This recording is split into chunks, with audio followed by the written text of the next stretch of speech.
बंबई गए, व्यापार नौकरी करेंगे। पहले होटल में नौकरी की, धीरे धीरे थोड़ा धन आया, थोड़ा व्यापार करना शुरू किया। ऐसा व्यापार चला कि उन्होंने खुद होटल खोल लिया, बड़ा होटल, लाखों रुपया कमाई दोनों मित्र की। अब एक मित्र ने विचार किया कि एक को अगर मार देते तो पूरे होटल का मालिक मैं हो जाऊंगा। और उसको विश्वास था कि हमारा दोस्त है। उसने कुछ दिन बाद वो अपने घर आया, तो उन गांव वाले ने पूछा, तो बोले हमारे साथ थोड़ी कर रहे थे, हमारे साथ चले थे, पर वो अलग चले गए थे, हमें पता नहीं कहाँ चले गए, कैसे रहे।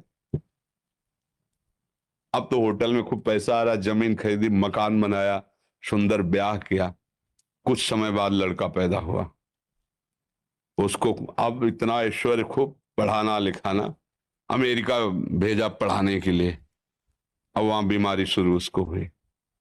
अब यहां से पैसा शुरू, अमेरिका जाना। बीमारी इतनी बढ़ती चली गई, होटल बिक गया, मकान बिक गया, निजी जमीन जो खरीदी थी वो तो बिक ही गई, निजी जमीन बिक गई, आभूषण बिक गए। स्थिति ये हो गई कि खाने को नहीं रह गए। अमेरिका से बुलाया, गोद में रख के रो रहे थे कि अब प्राण के सिवा हमारे पास कुछ नहीं बचा। तो उनका पिताजी, मैं आपसे बात करना चाहता हूँ, माता जी सबको अलग कर दीजिए। अलग किए तो बोले पहचाना, भगवत स्मृति से उसको पहचाना, मैं तुम्हारा वही दोस्त हूं जिसे कोई नहीं जानता, और जहर दिया था। हमारी ही संपत्ति हिस्से से बड़े थे ना, आज मैं तुम्हें सर्वनाश करके जा रहा हूं। मेरा वियोग और संपत्ति का वियोग तुम किसी काम की नहीं। पधार गए। कर्म अवश्यमेव भोक्तव्यम, उस जीव का इतने ही समय तक और ऐसी ही गति होनी थी, और मुझे उसे दुख भोगना था। वो राधा राधा राधा, आगे बढ़ो, ये भगवत मार्ग है, आगे बढ़ो, उसकी चिंता मत करो। जितने समय, ये सरकारी खेल है, जिस ऑफिस में, जिस बंगला में, जिस गाड़ी में जितने मिनट के लिए आदेश है, उसके बाद तुम उसका, तुम्हारी वो गाड़ी नहीं, तुम्हारा वो बंगला नहीं।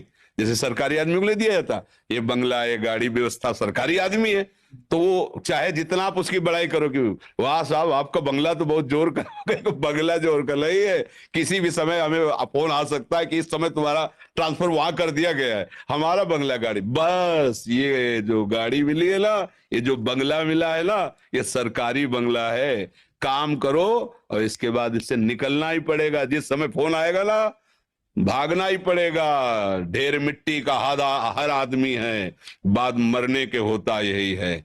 या सलीमों में तुरकत दबेगी, या चिताओं में जलना पड़ेगा।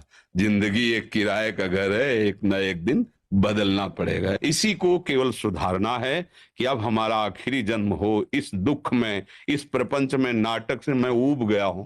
अब मैं नहीं इसमें जन्मना चाहता। ऐसी जगह जाना चाहता हूं जहां दुख न हो, भगवान की नित्य धाम में, भगवान की दिव्य लीला में सम्मिलित हो। ये ऐसे ही है, बहुत बहुत कड़ुआ संसार है। जिसे प्राणों से भी तुम प्यार करोगे, वही तुम्हारे प्राण हर लेगा समय आने पर। बूढ़े माता पिता को थप्पड़ों से मारते हुए हमने देखा है। बूढ़े माता पिता को वो मार रहा है, जवान लड़का जिसके लिए वो रो रहा था, जीवन अर्पित किया, सब कुछ, पत्नी को प्राणों से अधिक वही प्राण हरण करने वाली, अपने पति को भगवान मानकर प्राणों से भी अधिक प्यार कर वही उसके साथ। ये संसार का आप दृश्य देख रहे हैं ना। फिर चुपचाप अपने मार्ग में चलो, राधा राधा राधा। यहाँ कोई किसी का नहीं है। जो हम चिल्लाते हैं वो इसलिए नहीं चिल्लाते कि हम बाबा जी हमारा कोई नहीं, इसलिए नहीं। सत्य विषय को समझोगे तो धैर्यपूर्वक सह लोगे, नहीं तो फिर ये एक नाम दुखालयम अशाश्वतम, दुख है, इसमें दुख ही दुख है, कहीं भी सुख नहीं है। थोड़ा सा अगर सुख दिखाई देता है तो उससे बड़ा, थोड़ा प्रकाश मिला तो अंधेरा आके इतना छा जाता है कि प्रकाश का भी भाव हट जाता है। जैसे आप कह रहे हो ना, कहीं भक्ति डगमगा न जाए, कहीं हमारा अविश्वास न, नहीं, अविश्वास की कोई गुंजाइश नहीं है। कसाई वाड़े में भले सानी चारा घास खवाया जा रहा है, वो उसके पुष्ट होने के लिए नहीं। समय आएगा, गड़ासा चलेगा। ये काल का कसाई वाड़ा है, संपूर्ण मृत्यु लोग। कोई भी इस गड़ासे से बचेगा नहीं।